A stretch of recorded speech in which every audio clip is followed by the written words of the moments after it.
Maybe you're sitting on some tech stocks. You may have worked in one of the top tech companies here in the Bay Area for a handful of years. You have vested, perhaps you have a few $100,000 sitting in stocks that you're not sure what to do with. There have been so much market disruptions with crypto, lending rates, and you're kind of sitting on the sideline waiting to invest. In today's video, we're going to talk about why your tech stocks cash position could give you an advantage and how real estate could be a good way to diversify your investment portfolio versus keeping most of your investment in the stock market. So let's compare the stock performance versus real estate performance over the last 30 years. In this graph here, the average annual growth of the S&P 500, including dividends, is about 10% over the last 30 years, which is a pretty good return. The average annual appreciation of a home in the US from 1980 to 2023 is approximately 3.5%. This figure, however, can vary significantly depending on your location, region, economic conditions, and other factors. Here in the Bay Area, we've seen a higher home appreciation. This graph here shows that the average annual appreciation of a home in the Bay Area from period of 1980 to 2023 is much higher than the national average. And this region is known for its high-tech demand, limited housing supply, and strong economic growth, which have all the contributing factors to substantial home price appreciation. Depending on the area, data shows that over the last 30 years here in the Bay Area, we're seeing an average of 5 to 7% in home appreciation per year. And I know what you're thinking, buying a home takes a lot more capital than buying stocks. It's completely true. There are two very different investment vehicles. In terms of the ease of investing, definitely stocks are much easier to get into, require less capital. However, in terms of ability for leverage, we're going to get into that. Real estate offers many benefits. So let's look at tax consequences of stocks versus real estate. For stocks, depending on the holding period, there are different tax consequences. There is the short-term capital gain, which refers to assets that you hold for less than a year. So if you buy stock and then sell it for less than 1 year,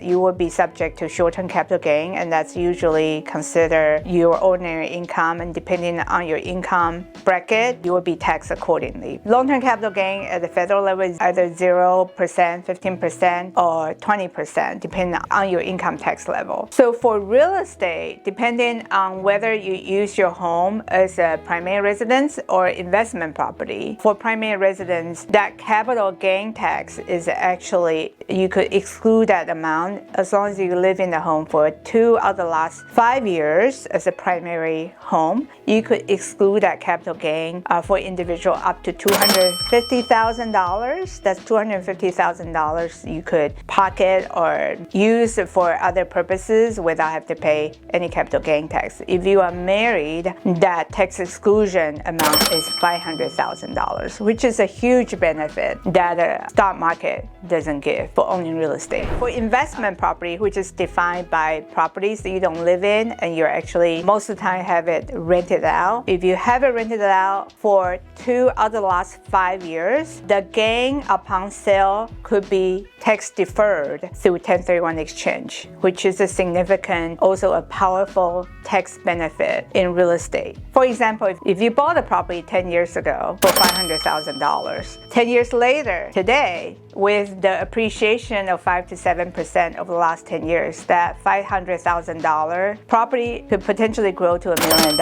in today's value, which leave you a gain of $500,000. If you live in the property as a primary home, that $500,000 you and your husband could be completely tax excluded. If this home is used for rental purposes, you could sell that property, buy another one, and defer your capital gain tax into another property. So those are features in real estate that allows you to benefit from tax-wise. Let's look at the overall leverage of stocks versus real estate in the long run. If you have the discipline to regularly contribute a portion of your income into the stock market. With compound interest rate, with dividends, over the period of 30 or 40 years, you will be able to see your portfolio grow significantly. And that could be a very comfortable retirement for you. However, when you're ready to cash out on your profit, keep in mind that the profit is subject to capital gain tax. If you live in California, state plus federal capital gain tax, depending on your income level, could add up to be 33%, as high as 33%, which is pretty high. In real estate, however, there's a lot of leverage you could utilize. One of the leverage is that when you buy a home, usually you put in that money as a down payment, a portion of the overall value. Typically it's 20%, but banks will probably qualify you for a loan for as little as 5% down. So your initial capital is at 5%